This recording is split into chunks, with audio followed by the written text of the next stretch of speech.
welcome to the Deep Dive. Today, we're exploring something pretty universal, I think. A fear that's probably been with humanity forever, yet one that feels incredibly real, almost alarmingly close in our own time. Like primal fear, yeah, the end of the world. Exactly. From, ancient myths about floods and things like the Four Horsemen, this dread has always been there. But in the 20th and 21st centuries, it's morphed into something else, something tangible. Disturbingly tangible. So we're going to unpack some of those moments, times when humanity genuinely felt like it was, teetering right on the very brink. Okay, let's dive in. Our deep dive today is into near-end worlds, fear, media, and humanity's tipping points. We've pulled together insights from quite a few different sources. We want to understand not just these intense events themselves, but also how they've hit us. Psychologically, socially, culturally. So our mission here is to navigate some specific historical instances, times the world really felt like it was ending. We'll examine the human responses, right down to the brain level fear, but also those big societal shifts. Like mass behaviors, yeah. Right. And critically analyze the role of media, because it's always there, isn't it? Amplifying things, shaping how we experience these moments. The goal really is to pull out some key nuggets of knowledge about human resilience, our vulnerabilities, and maybe some surprising lessons from these incredibly close calls. And what's truly fascinating here, I think, is how these moments, which are often filled with this global anxiety, they reveal these universal truths. Truths about our inherent capacity for both, immense fear, but also remarkable resilience. Resilience, exactly. So by critically understanding these past brushes with annihilation, maybe we can gain some vital perspective on our present anxieties, and perhaps be a bit better prepared for potential future challenges. It's a really compelling exploration, the shared human experience of living under that looming specter of doom, whether it's real or perceived. That's precisely it. And our research shows that while, fears of annihilation are ancient, as old as myths, the modern era has made them global. They feel tangible, alarmingly close to home sometimes. So what were these moments? When did the world genuinely feel like it was right there, on the edge? Let's start by walking through some of humanity's closest calls. Sounds good. Where do we begin? Let's start with maybe the most famous one, the one that always comes up. Chilling stuff. The Cuban Missile Crisis of 1962. Ah, yes. 13 days. 13 intense, terrifying days in October of 62. The entire world basically stood at the precipice of nuclear war. You had Soviet missiles deployed in Cuba, U.S. Jupiter missiles already in Turkey. It just escalated Cold War tensions to this unprecedented, almost unthinkable boiling point. The stakes were just astronomical, literally existential. Even higher, right. And it's crucial to understand the sheer, terrifying proximity to total nuclear devastation during that time. While the governments were trying to maintain some level of public calm behind closed doors, it was, you said it, chaos. Utter chaos, presumably. Pretty much. And what's particularly chilling looking back is that much of the true peril, the actual closeness to disaster, was largely unknown to the general public then. We didn't know the half of it. Not even close. It wasn't really until declassified documents started emerging decades later, sometimes as recently as the 90s or early 2000s, that we got the full picture. That thin thread humanity was hanging by. It became terrifyingly apparent only in hindsight. Wow. And this serves as just such a stark illustration. The hidden dangers in global politics, the profound precariousness of peace, the fate of billions literally hanging on the actions of a few people, often completely out of public sight. The world genuinely came closer to nuclear war than at any other point, period. It's moments like that, isn't it? They just make you realize how fragile this whole thing is, our existence. And okay, here's where it gets really interesting for me, and frankly, terrifyingly illustrative. Were there moments even closer, things we only found out about much, much later? Oh, absolutely. And our sources point to one truly powerful, lesser-known fact. It highlights this exact point. During the crisis, the world's fate arguably hinged on one single decision, made by one Soviet submarine officer, Vasily Arkhipov. Arkhipov. I think I've heard that name. You might have. His submarine, the B-59, it was being depth-charged by U.S. destroyers down in the Caribbean, which is, a highly aggressive tactic, designed to force them to surface. Right. Intense pressure. Immense pressure. Yeah. And on board, two of his fellow senior officers, they wanted to launch a nuclear torpedo in retaliation.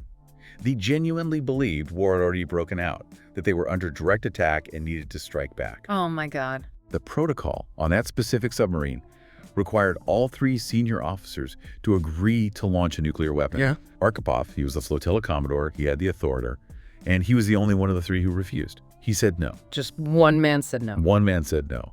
In that moment of unimaginable tension, under immense pressure from his own comrades, his refusal is now widely credited with single-handedly saving the world from global thermonuclear war. Yeah. If he'd agreed, the torpedo likely launches, the U.S. likely retaliates massively.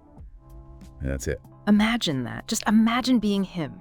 Deep underwater, cramped submarine, the world literally in your hands, and nobody even knows for decades. It's mind-boggling. It really is. So the key insight there, humanity's fate has, more than once it seems, hinged on the incredible, often completely unseen moral courage of just one person, even amidst these huge geopolitical clashes. It adds this profoundly human, unpredictable layer to global security, doesn't it? It wasn't just about strategies and doctrine. Not at all. Indeed. It's such a powerful reminder. Amidst the grand narratives, the presidents, the premiers, individual agencies, sometimes just moments of serendipitous restraint, they can have these epoch-defining consequences. It really makes you wonder, doesn't it? How many other near misses like that happened that we still don't know about? Or how many individual acts of courage saved us without anyone ever finding out? Yeah, chilling. Okay, let's jump forward. From the brink of nuclear war, let's go a few decades later to a very different kind of threat. One that came from something we increasingly relied on: technology. You mean Y2K? Exactly. The Y2K bug panic, 1999 to 2000, remember that. The turn of the millennium was just overshadowed by this widespread fear. This seemingly tiny computer glitch, the Y2K bug. The 2-digit year problem. Right, this simple programming shortcut using 2 digits for the year instead of 4 threatened to make computers think mine 0 meant 1900, not 2000. And the fear was it could trigger this global technological collapse across everything: banks, hospitals, defense systems, power grid. Communication networks, air traffic control, pretty much the entire infrastructure of modern life. The anxiety was everywhere. Headlines warning about ATMs spitting out cash, planes falling from the sky. It felt like digital Armageddon was looming. In this event, it really highlighted a new kind of vulnerability, something maybe we hadn't fully grasped before. Our sheer over-reliance on machines. It was like a societal wake-up call, realizing that our modern world, built on this incredibly complex digital infrastructure, was maybe far more fragile than we'd thought. So what happened? There was a massive effort. Oh, immense. Governments worldwide spent billions. Some estimates go over $300 billion globally on preparations, on these huge code audits, massive system upgrades, all trying to head off this impending digital meltdown. Huge preventative effort. Exactly. Yet, when the clock finally struck midnight, January 1st, 2000, well, the end didn't happen. The planes stayed up, the banks mostly worked, the global infrastructure kind of just hummed along without major incident. Which leads to this crucial point, right? This lesser-known truth that often gets lost in the retelling. Because the common perception afterwards was just, oh, Y2K, it was an overblown scare, mass hysteria, nothing happened. Right. The critics definitely mocked the panic, relentlessly in some cases, dismissed it all. But our sources clarify something really important here, a crucial nuance. Behind the scenes, countless people, coders, engineers, IT professionals, they worked tirelessly, literally, for years leading up to the millennium, fixing the code, patching systems, testing everything. It was a monumental, largely unseen effort. Exactly. Their preventative work prevented the disaster. It was their success that made the scare seem overblown, when in reality, their efforts were absolutely critical. They averted what could have been a genuinely catastrophic system failure. So it redefines the legacy, doesn't it? Y2K wasn't just an overblown scare. It was maybe a testament to how immense proactive human effort can avert catastrophe, a crucial lesson in the paradox of prevention. The paradox of prevention. I like that. It's a potent lesson, because when a disaster is successfully averted, it's often really hard for the public to grasp just how severe the threat actually was. The absence of the crisis doesn't prove there wasn't a real danger. Right, the success makes the threat invisible. Precisely. And that understanding is so relevant now as we face new, complex technological challenges, where prevention is often unseen, unglamorous, but absolutely vital. So what does this all mean for our relationship with increasingly complex technology now? That feeling of fragility, it hasn't exactly gone away, has it? Not at all. If anything, it's probably intensified with things like AI and cyber threats. Yeah. But Y2K showed we can mobilize globally to fix things, even if it's expensive and stressful. Okay, from digital fears, let's shift again. to something far older, but no less potent in its ability to grip us: the power of prophecy. Remember 2012, the Mayan prophecy and Doomsday myth of 2012? Oh yeah, that was a big one. The media frenzy was intense. It became this global obsession, didn't it?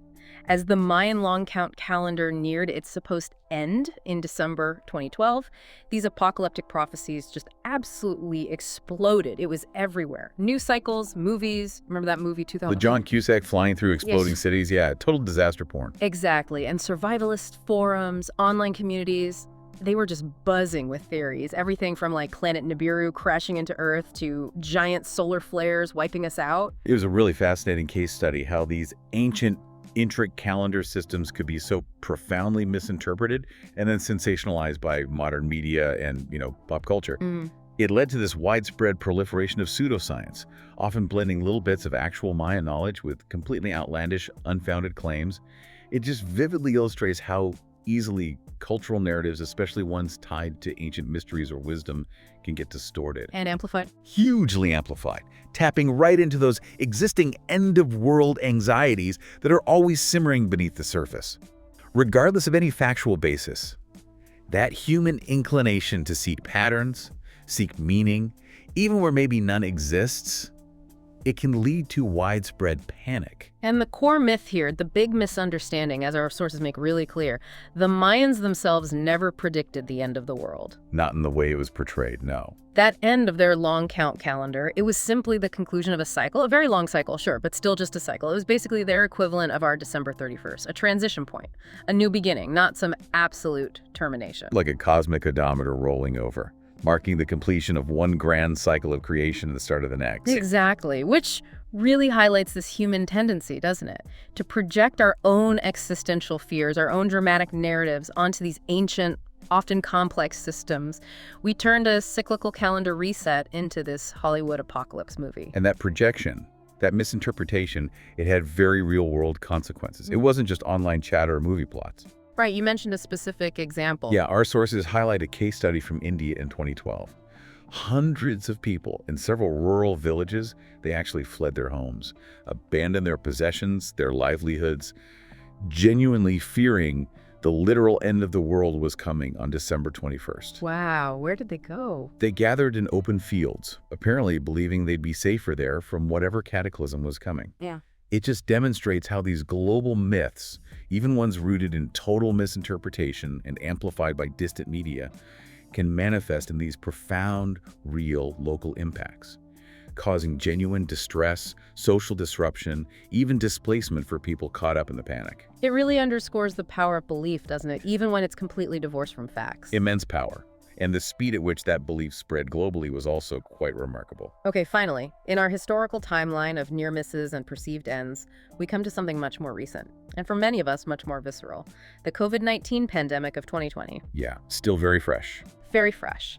And unlike, say, the theoretical threat of nuclear war or the averted digital collapse of Y2K, this was tangible. It was ongoing. It was inescapable. It directly impacted daily life on a global scale in a way few alive had ever A experienced. completely different kind of crisis. A novel virus just rapidly brought the world to a halt, marked by those images, right?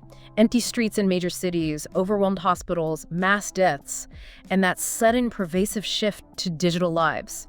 Work, school, socializing, everything. Our sources note that while the world didn't quite end, it felt like it might, for quite a long, agonizing period. And what's crucial to grasp about COVID-19, especially comparing it to the others we've discussed, is that the threat wasn't a single acute event, like a missile crisis, Yeah.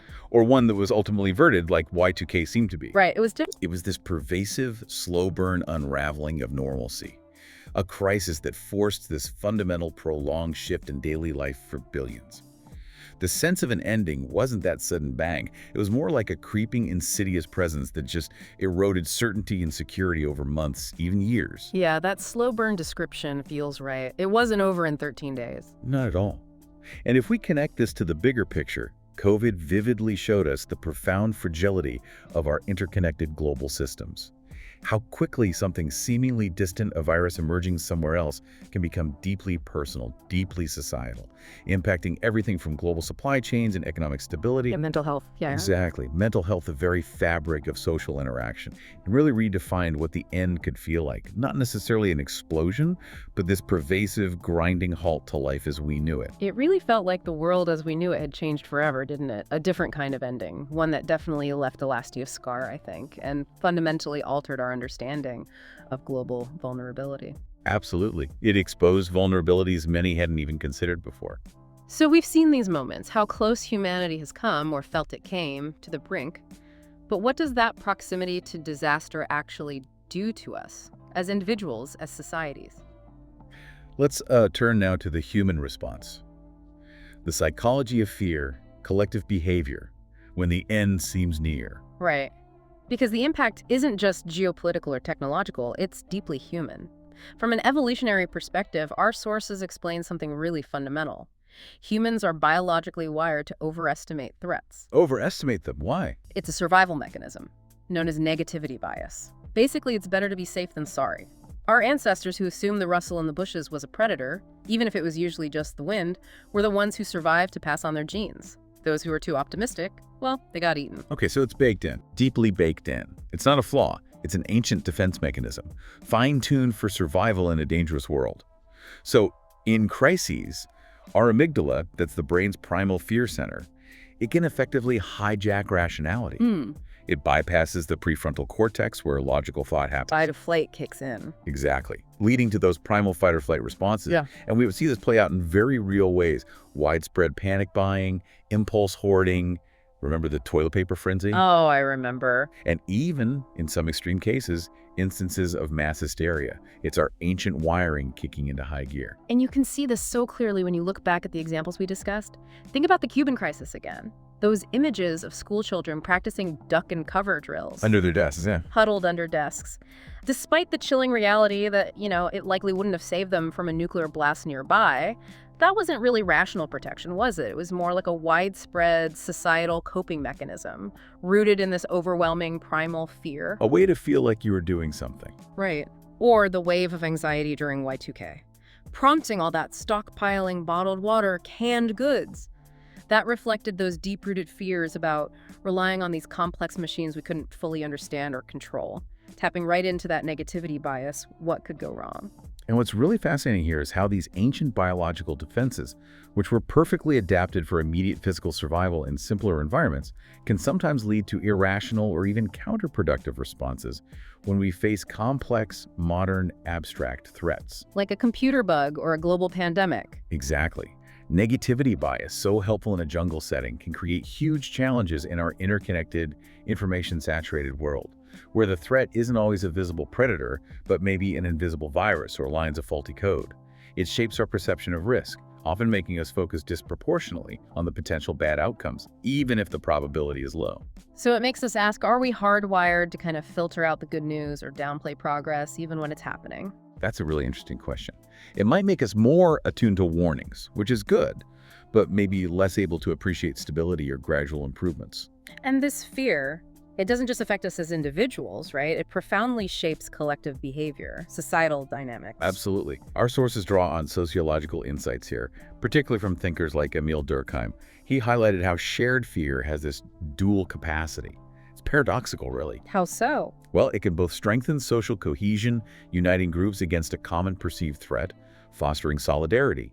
Or, conversely, it can deepen existing divisions, leading to fragmentation, conflict within a society. Pulling together or tearing apart. Exactly. Durkheim helps us see crisis not just as a challenge, but as a powerful crucible.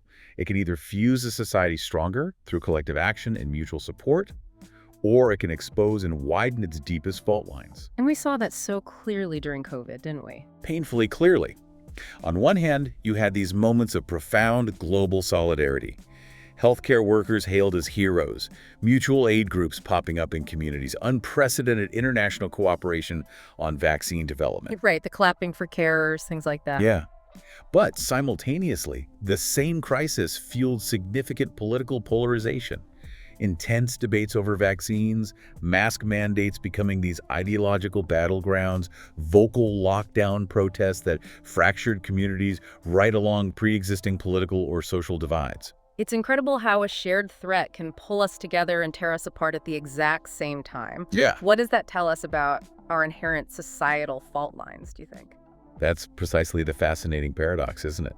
While crisis often sparks unity, it also shines this incredibly harsh light on those pre-existing divisions, political, economic, cultural, whatever they are. The crisis doesn't necessarily create them, but it definitely exacerbates them. Makes them impossible to ignore. Exactly.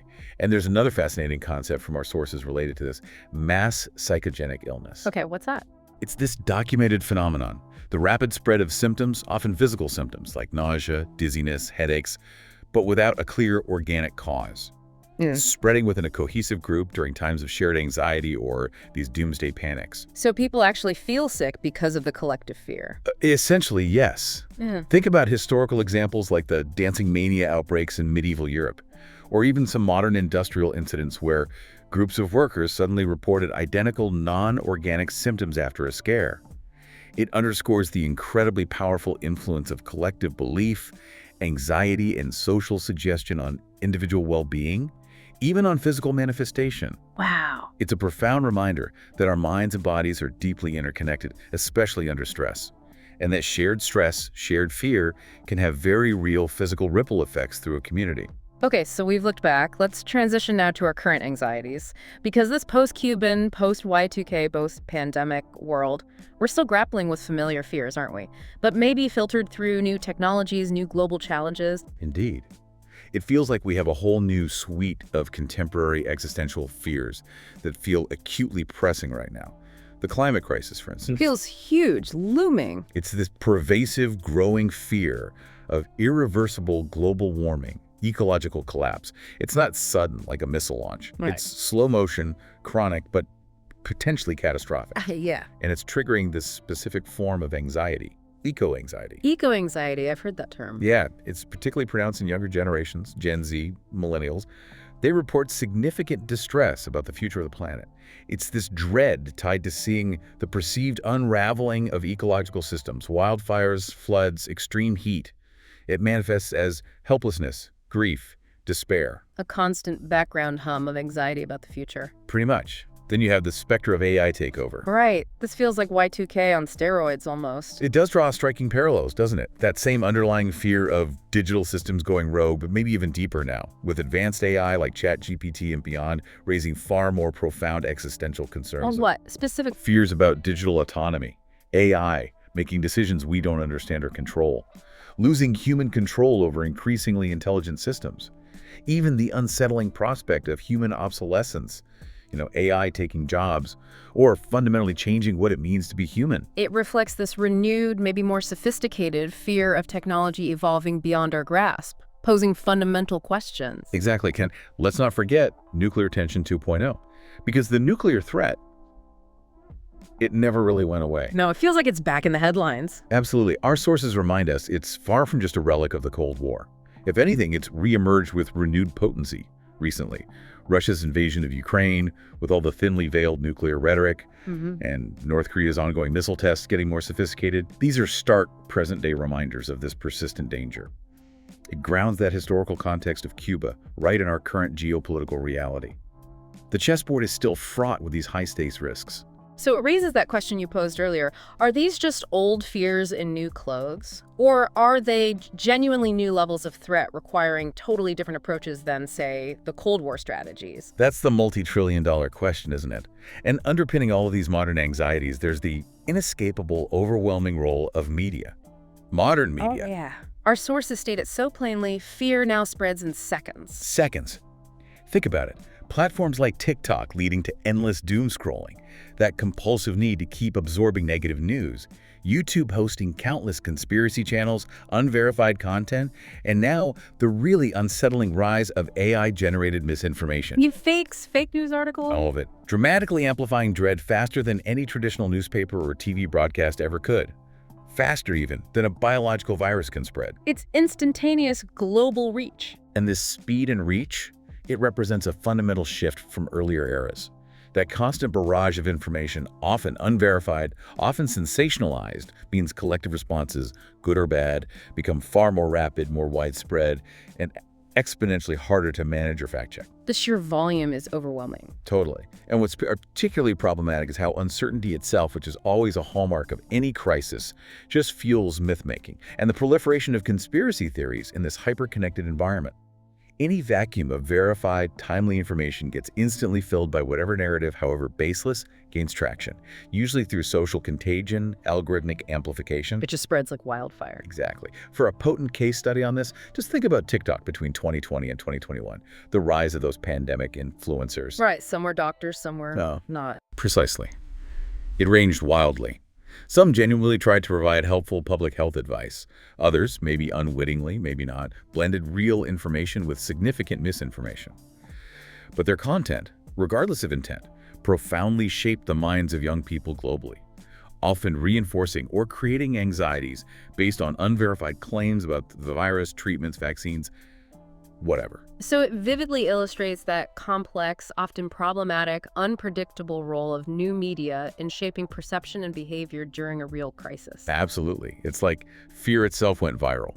And the traditional gatekeepers of information, established news outlets, public health bodies, they were often caught completely flat-footed, unable to keep up with the speed and scale. So how do we even begin? How do we process or filter all this information? How do we prevent becoming just overwhelmed or worse, dangerously misinformed? That is the critical question for all of us living in this age, isn't it? There aren't easy answers.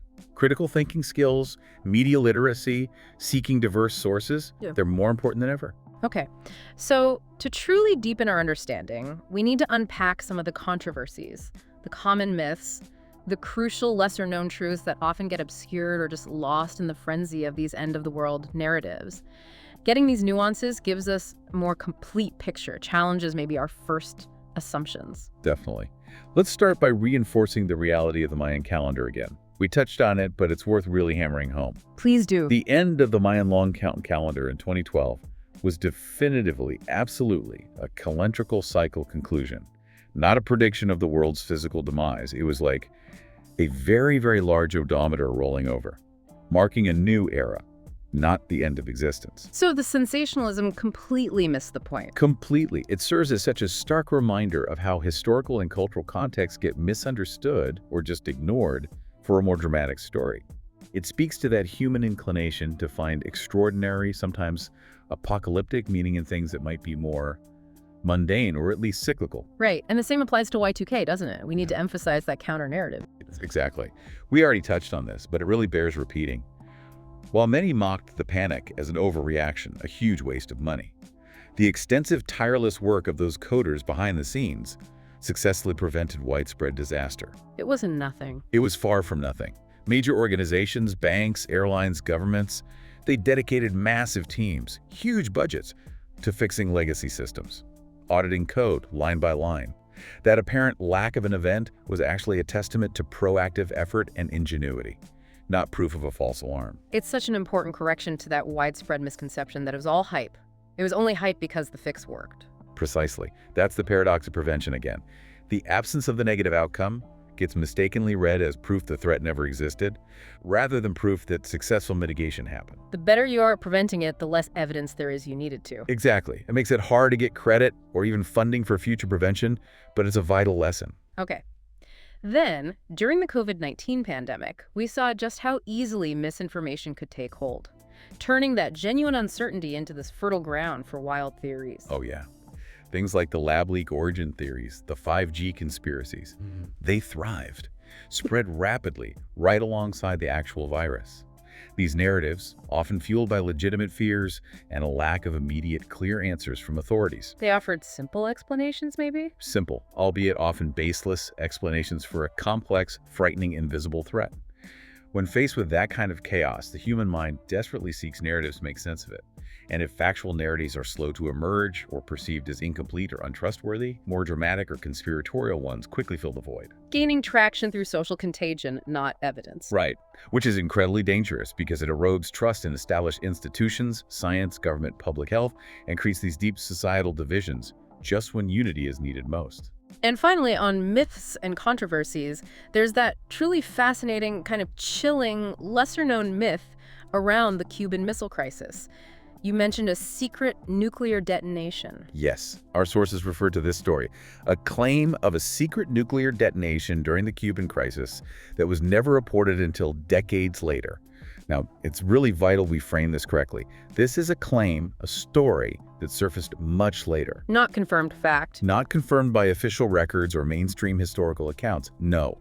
It illustrates how new, sometimes completely unsubstantiated narratives can emerge around these incredibly tense historical moments, adding layers of retroactive tension and speculation. What's the actual story or claim? The specific myth usually involves a purported small, localized nuclear detonation, maybe accidental, maybe a rogue launch by someone that was supposedly contained or covered up at the highest levels to prevent global escalation.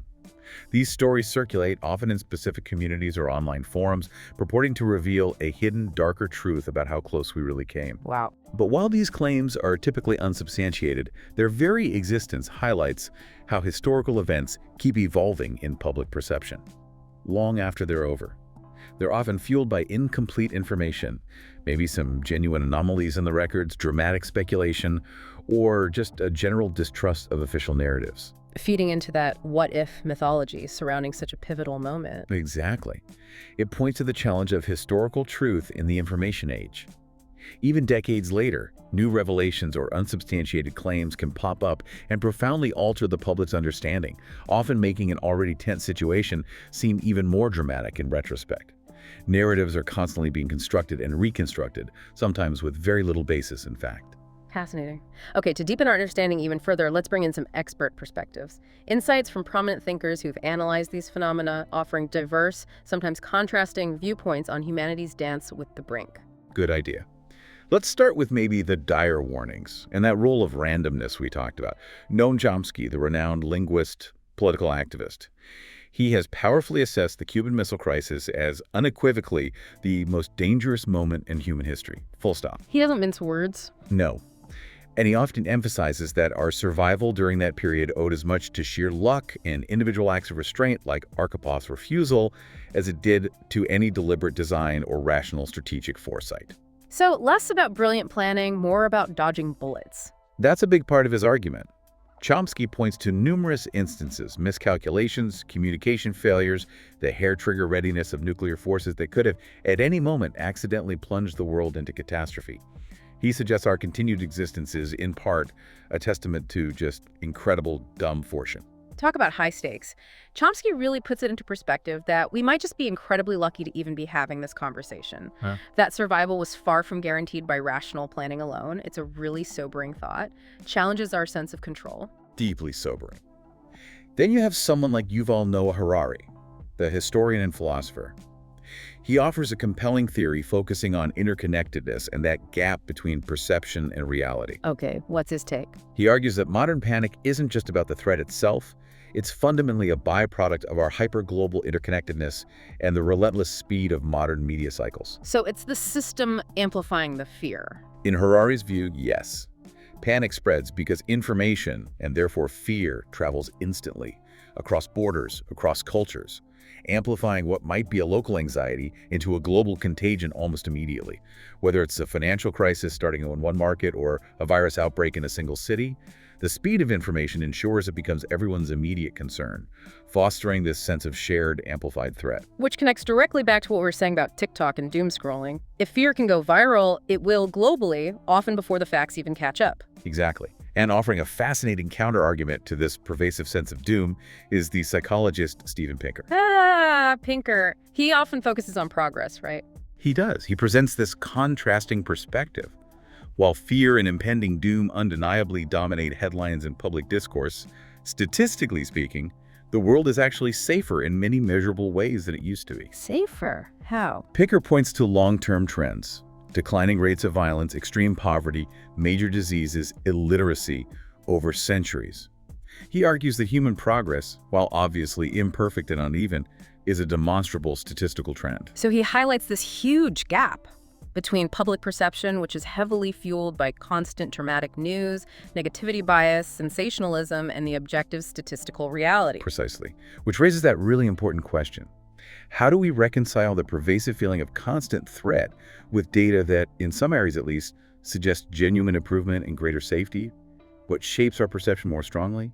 The scary headlines or the long-term statistics? That's a profound challenge. Our lived experience, often filtered through this dramatic media lens, can feel so different from what the numbers might be telling us. It's hard to hold both ideas at once. Very hard.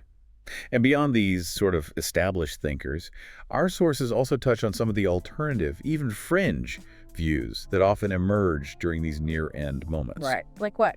Well, for instance, some fringe theories popped up around Y2K, suggesting it was actually a manufactured crisis. Manufactured.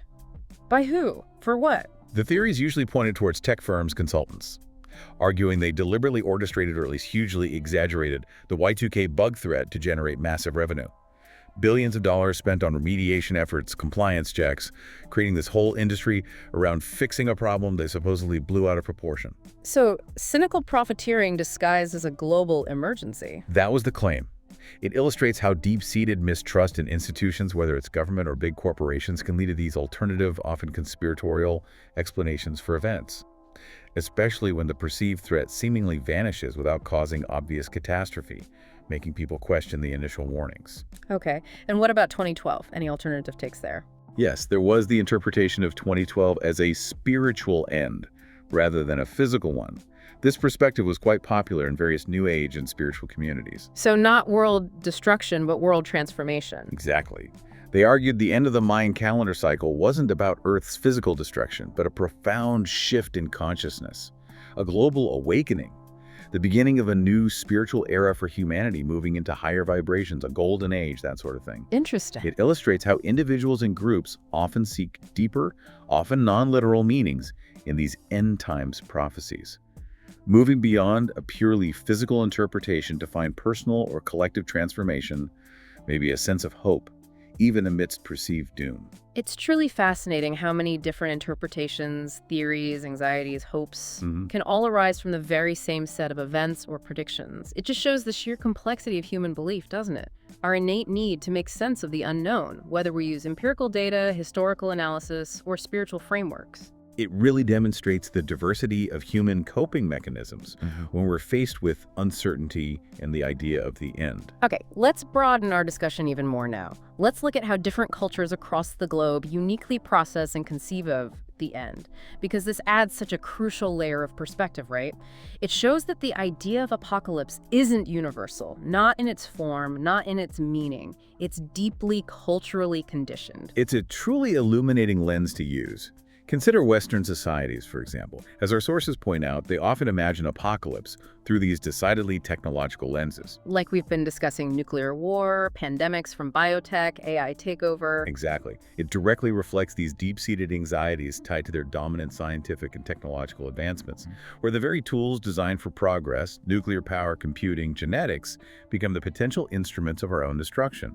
The narrative often involves a singular, catastrophic event bringing about an absolute final end, often driven by human hubris or technology running away from us. A very linear, often quite grim vision of the end. Often, yes. And this stands in really stark contrast to many indigenous cultures around the world. Their perspectives frequently frame destruction very differently, not as terminal, but as cyclical or spiritual. More like a phase than a full stop. Precisely. Their views of endings often offer more holistic, regenerative interpretations, where destruction might be seen as a necessary precursor to renewal, a transformation rather than absolute annihilation.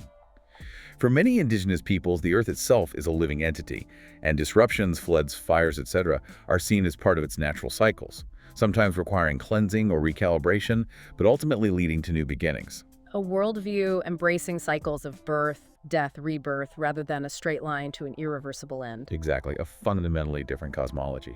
And then you have fascinating examples from Asian cultures, particularly Japan. Okay, how does Japan view it?